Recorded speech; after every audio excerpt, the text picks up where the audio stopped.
자, 구글 시트 데이터 가지고 오는 법 설명 한번 드리도록 하겠습니다. 저는 지금 여기 수업 예시 데이터에다가 제가 이렇게 이제 만들었고요. 그래서 여기 있는 데이터를 이제 피그마에 두두두두 가지고 오는 그런 방법에 대해서 다뤄보도록 하겠습니다. 사용하는 플러그인은 여기 그 커뮤니티에서 구글 시트 싱크라고 검색해 보시면 나오고요. 이 구글 시트 싱크 플러그인 뭐 설치해서 사용을 하시면 됩니다. 플러그인 사용하는 설치하고 사용하는 방법까지는 제가 설명할 필요는 없을 것 같고요. 그리고 요거에 대한 설명서가 사실 여기 이제 있긴 한데 봐도 좀 영어로 돼 있으니까 알아보기가 좀 힘들 거란 말이죠. 근데 이미 한글로 된 설명이 있어요. 그래서 구글 검색해 보시면은 한글로 이거 사용하는 법 이미 설명해 놓은 게 있으니까 더 디테일한 사용법은 거기를 참고를 하시고요.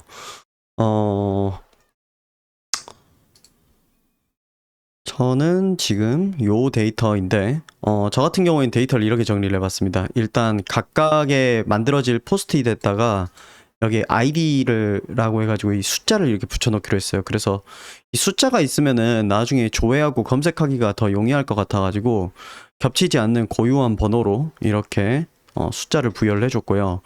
누가 말했는지 이렇게 익명 처리해가지고 이렇게 해놨고, 그 다음에 키워드에 해당하는 거, 더미 텍스트 이렇게 만들었고, 저는 배경 색깔을 좀 다르게 이렇게 해보려고 예를 들어 각각의 발화자마다 이렇게 색깔을 만들어 놨어요. 그래서 A인 사람은 뭐 무슨 색깔로 이렇게 헥스를 이렇게 만들어 놨는데 이렇게 샵 해가지고 헥스 이렇게 들어가 있는 경우에는 이게 적용이 됩니다. 그래서 이렇게 해놨고 여기서 이제 포인트가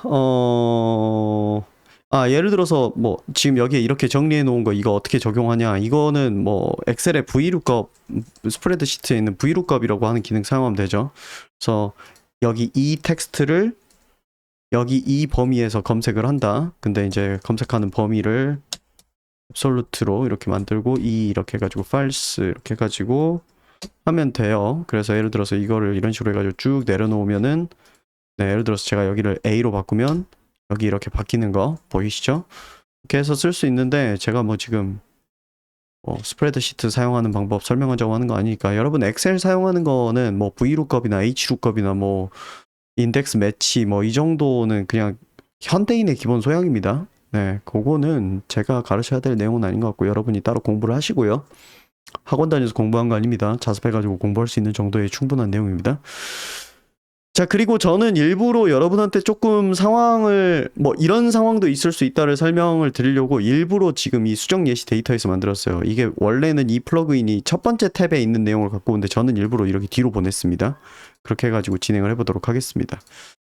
자, 그래서 우리가 이제 넣어야 될 내용이라고 하면은 일단 첫 번째로 아이디에 해당하는 게 있을 거고요. 그 다음에 둘, 셋 이렇게 해놓고 두 번째로 키워드가 있을 거고, 키워드. 그 다음에 세 번째로 발화자. 이렇게 세 가지 정도가 이렇게 텍스트가 있을 것 같아요. 요거를 저는 지금 이거 어차피 컴포넌트로 만들어야 되거든요. 근데 여러 가지 이유 때문에 저는 오토 레이아웃으로 처리하는 게 편하겠다 싶으니까 오토 레이아웃 처리를 할 거고요. 그 다음에 색깔은 따로 제가 배경 색깔을 넣어줄 거기 때문에 일단은 배경 색깔 이렇게 넣어주고 시작을 하도록 하겠습니다. 이 세 개는 전부 다 검은색으로 다시 바꾸도록 하고요. 발화자 이것도 검은색으로 바꿔야 되죠. 자, 이런 상태에서 레이아웃 조정을 해야겠죠.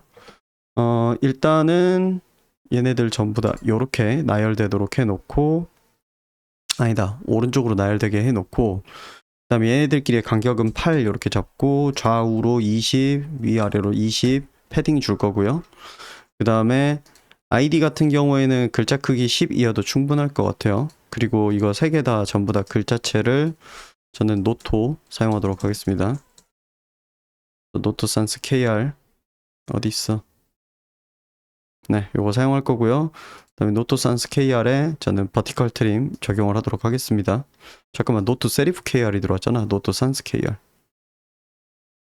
네, 이렇게 하고 그 다음에 애들끼리의 간격은 조금 더 줘도 되겠네요. 한 16 정도 줘도 될 것 같아요. 16은 좀 심했다. 12 정도 이렇게 주도록 할게요. 그 다음에 여기 키워드 부분 같은 경우에는 글자 크기를 14까지 올릴 거고요. 그 다음에 발화자 같은 경우에는 글자 크기 10 그대로 놔둬도 될 것 같아요. 키워드 같은 경우에는 미디엄으로 글자 두께 조금 더 올려주고요. 자, 그런 상태에서 아이디랑 바라자 같은 경우에는 글자가 이렇게 까맣진 않아도 될 것 같아요. 그래서 글자 색을 888로 해가지고 조금 옅게 바꾸도록 할 거고요. 이 상태에서 이게 키워드가 이렇게 길게 나올 수도 있잖아요. 그런 경우나 줄바꿈 돼야 되는 경우, 줄바꿈을 시켜야 될 거 아니에요? 그러면 어떻게 하면 되냐면 얘를 필 컨테이너로 바꾼 다음에 겉에 있는 이 카드의 너비를 미리 지정을 해버리면 됩니다. 그래서 카드 너비를 저는 240 정도로 맞춰 놓도록 하겠습니다. 그렇게 하고 여기 안에 들어가는 요거는 네, 중앙 정렬 되도록 해놓고요. 다시 키워드라고 써놓도록 하겠습니다. 네, 그렇게 하고 자, 그러면은 여기 ID 키워드 바라자 이렇게 세 개가 있고 여기 이제 배경색 들어가는데 배경색 같은 경우도 지금 제가 여기서 만들어 놓은 거 보시면 아실 수 있듯이 이렇게 집어넣을 수 있거든요. 배경색에 해당하는 거를 이 프레임한테 지금 이렇게 색깔을 넣어줬는데 프레임을 칠해가지고 이제 색깔을 만든 거잖아요. 그렇게 안 하고 저는 별도의 개체를 만들겠습니다. 배경색 용도가 될 녀석을 오토 레이아웃에 이렇게 집어넣어버리면 이렇게 한 덩어리가 돼버리는데 여기 있는 앱솔루트 포지션 켜가지고 하면은 얘는 그 뭐지? 오토 레이아웃과 무관하게 이렇게 움직이게 할 수 있죠. 그래서 왼쪽 위로 이렇게 넣고 사이즈를 여기 이쪽으로 이렇게 딱 보낸 다음에 이거 컨스트레인트를 레프트 앤 라이트, 탑 앤 바텀으로 맞추고 제일 뒤로 보내면 되겠죠. 그렇게 하면은 이제 배경이 됩니다. 이 친구가. 그래서 흰색으로 다시 바꾸고 프레임 같은 경우에는 원래 칠해놨던 거 이거 빼버리고 그 다음에 겉에 조금 궁굴려주면 좋을 것 같아요. 한 12 정도로 이렇게 굴리도록 하겠습니다. 근데 적용이 안 되죠. 적용이 안 되는 이유는 여기 클립 컨텐츠를 활성시키면 됩니다. 그래서 12 정도 네 이렇게 주도록 하고요. 그리고 뭐 굳이 뭐라 그러죠? 그 섀도우 같은 거는 깔 필요는 없을 것 같아요. 그러면은 다 완료가 되었습니다. 근데 20에 20 조금 심한 것 같아가지고 저는 10에 10 정도 아니 10에 10 정도로 네, 이렇게 바꾸도록 하겠습니다. 10에 10 정도로 이렇게 바꾸고 아닌가? 이것도 별로다. 16에 16으로 합시다. 네, 이렇게 되었습니다. 자, 그러면 이 상태에서 이제 어떤 처리를 해줘야 되냐면은 이 친구를 컴포넌트로 바꿔줘야 됩니다. 네, 컴포넌트로 바꾸고 컴포넌트로서의 이름은 적절하게 넣어줍시다. 저는 카드, 뭐 포스트잇 이런 식으로 이름을 지어두도록 하겠습니다. 그렇게 하고 레이어 이름을 바꿔줘야 돼요. 레이어 이름을 어떻게 바꿔줘야 되냐면 여기 위에 있는 헤더 영역 있잖아요. 이거랑 똑같이 바꿔주면 돼요. ID, 스피커, 키워드, 컬러는 네 컬러도 컬러라고 이렇게 넣어주면 됩니다. 이렇게 넣어주면 되는데 이왕 이렇게 된 거 컬러를 저는 배경색이라는 의미로 BG라고 이렇게 넣어 놓도록 하겠습니다. 얘 같은 경우도 대소문자 가리지는 않는데 그냥 ID라고 소문자로 이렇게 해놓도록 할게요. 자, 그렇게 해놓고 여기 이 친구한테는 ID 이렇게 집어넣으면 되는데 그냥 ID라고 이렇게 쓰면 안 되고요. 앞에 샵을 넣어줘야 됩니다. 샵 ID 그 다음에 샵 키워드 그 다음에 샵 바라자니까 뭐라고 써야 되죠? 그 스피커였죠? 스피커 예, 이렇게 넣어주고 여기 이거 같은 경우도 샵 BG 이렇게 넣어주면 됩니다. 자, 그럼 이렇게 만든 상태에서 이렇게 개체를 만들어줍니다. 셋, 넷, 5개. 네, 이렇게 5개 정도만 먼저 예시로 이렇게 만들어 보도록 하겠습니다. 그래서 이 5개에 대해서 이제 적용을 해주면 되는데 여기 보면 구글 시트 싱크라고 있습니다. 요거 이렇게 클릭을 하면은 이렇게 나오는데 여기가 원래는 비어 있을 거예요. 저는 이미 먼저 한번 해봐가지고 그러는데 여기에다 뭘 넣어주면 되냐면요. 여기 가보면은 구글 스프레드시트에 공유 부분이 있지 않습니까? 여기 보면은 링크가 있는 모든 사용자 뷰어 요거 정도로는 해주셔야 돼요. 네, 그래서 링크가 있는 사용자의 뷰어 이렇게 해주고 링크 복사를 합니다. 그렇게 한 다음에 여기다가 집어넣어 주시면 돼요. 아이고. 네, 집어넣어 주시면 되고 패치 이렇게 눌러보면은 뜹니다. 우리는 0508이죠. 이런 식으로 불러와지는 거 먼저 확인을 하면 되고요. 그 다음에 싱크 누르면 됩니다. 싱크를 눌렀더니요 하얗게 비어버리죠. 왜 하얗게 비어버리냐면은 자, 제가 아까 말씀드렸듯이 첫 번째에 있는 거를 가지고 온단 말이에요. 근데 여기 보면 연번, 별량 뭐 이렇게 돼 있지 뭐 이거랑 아무 상관없는 거잖아요. 즉 이 플러그인이 여기에서 가지고 오려고 하다 보니까 여기랑 여기 이 레이어들이랑 이름이 맞는 게 없는 거예요. 그래가지고 지금 이런 꼬라지가 나버린 겁니다. 요 문제를 어떻게 해결할 수 있냐? 얘네들을 한번 위에 묶어주면 돼요.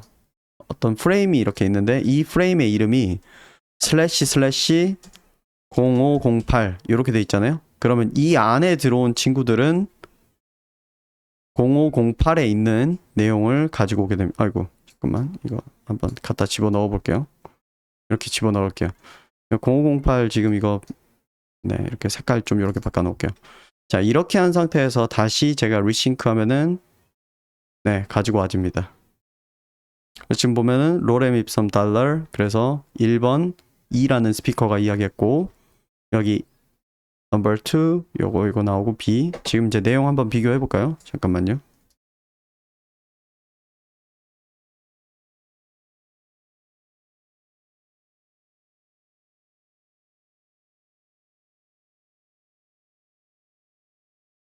해서 요거 사이즈를 제가 오른쪽으로 이렇게 갖다 놓겠습니다. 그렇게 하고 이렇게 한 다음에 이렇게 보면은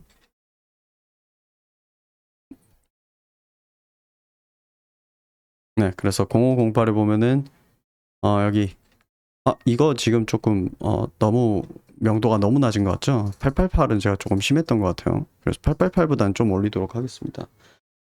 한 333 할까요? 네. 네, 이 정도는 넣어줘야 될 것 같아요. 좀 센 것 같기도 하고. 어쨌든.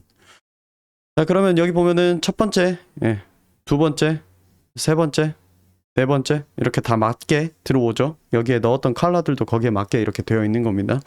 이런 식으로 사용을 할 수 있습니다. 물론 여러분 제가 지금 이렇게 위에 이렇게 //0508이라고 이렇게 넣어야 됐다라고 한 거는 어디까지나 우리 스프레드 시트에서 지금 이게 제일 뒤에 있어서 그래요. 만약 이게 제일 앞에 있었잖아요. 제일 앞에 있었으면은 얘네들이 여기 밖에 나오더라도 네 리싱크 이렇게 했을 때 잘 작동합니다. 자 반면에 이거를 뒤로 좀 보내볼게요. 대충 조금만 뒤로 보내도 리싱크 하면은 다시 이렇게 색깔이 없어져 내용이 없어져 버리거든요. 그런데 제가 요거를 다시 앞으로 가지고 오면은 네 이렇게 다시 나타납니다. 그래서 이런 거 생각을 했을 때 근데 이 기능은 되게 유용한 기능이죠. 왜 그러냐면은 되게 여러 가지 내용들이 이렇게 있다라고 했을 때 프로토타입 하거나 그런 상황이라고 했을 때 어떤 경우에는 어떻게 나온다, 그 다음에 이런 경우에는 어떻게 나온다, 이렇게 좀 만들 수 있기 때문에 좀 오히려 유용한 기능이었으면 유용한 기능이었지 나쁜 기능은 아니죠. 그래서 예를 들어 여기다 이렇게 들어가 있으면은 확실하게 0508이라고 하는 그 워크시트에서 이제 내용을 가지고 오게 됩니다. 그리고 여기에서 특정한 내용을 갖고 오게 하고 싶다. 예를 들어서 지금 보면은 우리가 5개가 있고 처음부터 이렇게 5개 이렇게 딱 가지고 왔잖아요. 근데 예를 들어서 내가 15, 16, 10, 여기 20번까지 요 내용만 딱 갖고 오고 싶다. 그럼 어떻게 하면 되냐면 여기에다가 이름을 바꿔줍니다. 리네임을 하는데 어떻게 리네임을 하면 되냐면 숫자를 정확하게 붙여주면 돼요. 점 하고 그 다음에 숫자를 오름차순으로 붙여줄 건데 제가 예를 들어서 start ascending from 예를 들어 10번부터 이렇게 가지고 오도록 할게요. 그 다음에 앞에 0이 안 붙는 숫자 시스템을 해가지고 리네임을 이렇게 해보겠습니다. 리네임 기능 되게 유용하거든요. 리네임 기능 되게 유용한데 이렇게 하면은 이제 .10, .11, .12, .13, .14 이렇게 가지고 오게 되죠. 그러면은 0508 시트에 10번째 줄에서 가져오고 11번째 줄에서 가져오고 이런 식으로 가지고 오게 됩니다. 그래서 10번째 줄에서 가지고 오는 것부터 한번 어떻게 되는지 한번 보도록 하죠. 10번째 줄이면 요거부터 가지고 오게 되거든요. 요거를 가지고 오게 될지 요거를 가지고 오게 될지는 잘 모르겠어요. 왜냐하면은 위에 있는 헤더를 무시하는 기능이 있는지 없는지 제가 좀 애매해요. 그래서 일단 한번 보도록 합시다. 그래서 리싱크 구글 이거 이렇게 누르면 네 이렇게 가지고 오죠. 그래서 ipsum이라고 되어 있는 여기 14번째 여기 아래서부터 갖고 왔군요. 네, 이게 순서가 이렇게 아래서부터 이렇게 위로 되어 있네요. 요거를 이렇게 보면은 네 10번이라고 붙어 있는 것부터 갖고 오네요. 그거를 토대로 봤을 때 네 위에 있는 첫 번째 헤더 영역은 무시하고 개수를 세 가지고 오네요. 그래서 11번째 칸에 있는 실제로 데이터 중에서는 10번째에 해당하는 네 요거부터 가지고 와주는 거를 볼 수 있습니다. 그래서 10, 11, 12, 13, 14 네 이렇게 가지고 와주죠. 그래서 요렇게도 되고요. 제가 알기로는 앞에 이름이 붙어 있으면은 되던가 안 되던가가 좀 애매하긴 하네요. 그거 한번 테스트 한번 해보도록 하겠습니다. 무슨 말이냐면은 저렇게 제목만 있으면은 그 숫자만 있으면은 여러분들 입장에서 좀 쓰기가 어렵잖아요. 그다음에 이렇게 정렬하고 여기 위에서부터 아래로 저는 좀 정렬하고 싶어서 여기 소터라고 하는 요거 플러그인 사용을 하면은 네, 위에서부터 아래로 이렇게 정렬이 되죠. 그래서 요거 돼 있는 상태에서 우클릭 해가지고 리네임 해가지고 현재 이름에다가 뒤에다가 점 숫자를 붙일 겁니다. 근데 0102가 아니라 이렇게 되어 있는 숫자로 붙일 거고 저는 start from 한 5번부터 시작하도록 해보겠습니다. 그렇게 해서 리네임 하면은 포스트잇 5, 6, 7, 8, 9, 10, 11 이렇게 되어 있는데 과연 잘 될지는 한번 봅시다. 리싱크 누르면 네, 잘 되네요. 자, 그래서 이거 싹 다 골라가지고 타이디업 한 다음에 이렇게 보면은 근데 얘는 7번을 가지고 왔고 순서가 조금 이상하게 왔네요. 76543221 이렇게 가지고 왔네요. 이거는 뭔가 제대로 작동하지 않은 느낌이죠. 제대로 나왔어야 될 게 아닌 것 같아요. 그래서 이렇게 하면은 잘 안 되는 것 같고요. 제대로 안 되는 것 같고 이거 리네임 한번 해보겠습니다. 그냥 점 넘버 올라가는 시스템으로 이렇게 해가지고 5부터 시작하면은 제대로 올지 한번 봅시다. 해서 리싱크 하면은 맞게 오죠. 5, 6, 7, 8, 9, 10, 11 이렇게 제대로 오죠. 네, 그래서 네임이 앞에 붙는 거 다른 뭐가 붙으면 안 되고 그냥 이렇게 깔끔하게 이것만 와야 되나 보네요. 그래서 리네임 통해서 이렇게 직접적으로 몇 번째 거를 가지고 오게 할지를 정하는 거는 그렇게 할 수 있다라고 합니다. 자, 그래서 요약을 해보도록 하겠습니다. 컴포넌트를 만들면 되고요. 그 컴포넌트에 각각의 어떤 열의 값을 적용을 시킬 것인가 라고 하는 거를 레이어의 이름으로 이렇게 해주면 됩니다. 레이어 이름을 정할 때 반드시 앞에 이렇게 샵이 들어가야 된다는 점 잊으시면 안 되고요. 샵이 들어가야 됩니다. 그렇게 이름을 지어 주셔야 되고요. 그리고 이제 설명서 보면 이제 나와 있는 기능인데 뭐 앞에 샵이 붙어 있다거나 뭐 아니면 뭐 퍼센트가 돼 있으면 뭐 오퍼시티에 적용이 되고 뭐 이런 것들이 다 있거든요. 그래서 뭐 그런 것들을 통해서 지금 이제 이렇게 된 거고, 그리고 여기에 이제 실질적으로 적용하려고 할 때 예를 들어 몇 번째 워크시트에서 가지고 오는 거냐, 지금 이제 아래 보면 이제 몇 번째 탭에서 가지고 오는 거냐에 따라서 지금 같은 경우에 제일 첫 번째에 보냈기 때문에 요 조치가 필요하지 않긴 한데 특정 탭에서 가지고 와야 된다라고 하면은 이렇게 프레임으로 이렇게 묶어줘가지고 앞에 슬래시 이름이 이렇게 탭 이름이 이렇게 들어가야 되고 그다음에 특정 열에서 가지고 오고 싶다 그러면 점 붙인 다음에 해당 열의 번호를 입력을 하면 되는데 우리가 테스트를 해본 바 제일 위에 있는 헤더는 빼고 이렇게 간다는 거죠. 그래서 내가 예를 들어서 8번째 행을 가지고 오고 싶다 그럼 여러분은 7이라고 이야기를 해야 돼요. 8이 아니라 7이라고 해야 돼요. 저는 공교롭게도 지금 아이디에 해당하는 게 정확히 데이터 중에서의 그 넘버 오름차순 넘버로 이렇게 해놨기 때문에 그게 딱 맞는데 뭐 그런 의미 때문에 한 건 아니고요. 네, 그래서 이런 식으로 사용할 수 있다라고 좀 이제 설명을 드리고요. 뭐 잘 사용해가지고 진행하시길 바랍니다.